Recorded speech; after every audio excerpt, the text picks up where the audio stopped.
you really want to be comfortable with your clutch. That's because it makes a huge difference in your riding. It's controlling the rear tire.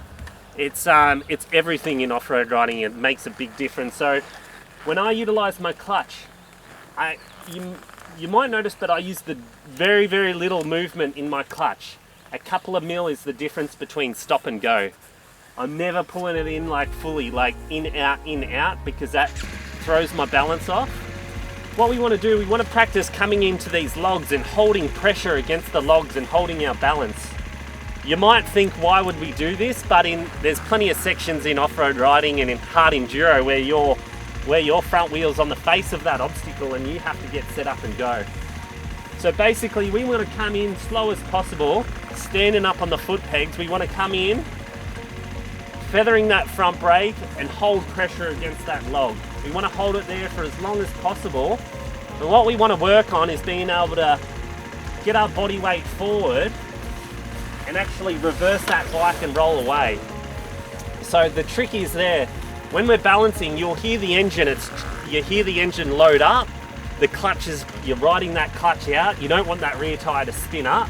You'll just feel that engine. It kind of sounds like it's going to stall.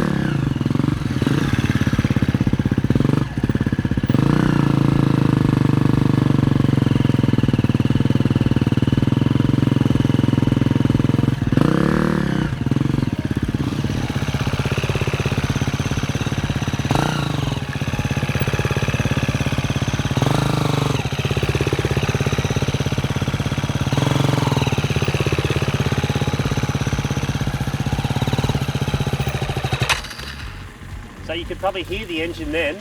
It's like just ticking over. That's what we want to work on, being able to hold our balance. When we're in that balance position, practice taking a leg off. You really want to keep that front wheel straight.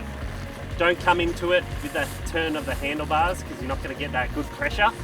It's all about creating pressure on that obstacle. To get to that, you probably notice how I reversed off the obstacle. I really transfer my weight forward, the front brake's on, and when I want to roll backwards, I pull in that clutch. So it's just a general thing. Even if I'm moving my bike around in the garage and I have to reverse it quickly or out in the woods, I'll roll it forward, hit that front brake, and it just springs back really, really quickly. Front brake on.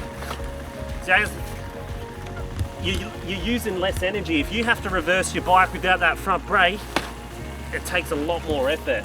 You just dab that front brake using half the energy. So this one here is really good practice. I feel like, spread out. They've got plenty of obstacles here. You can even do it against back home you've probably got a retaining wall or anything.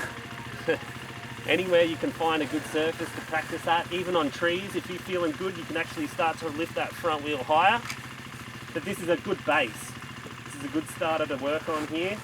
Really focus if we can try and roll off it, ride out of it. So making sure you're in first gear, that's the biggest thing too. So I reckon we give that a go now.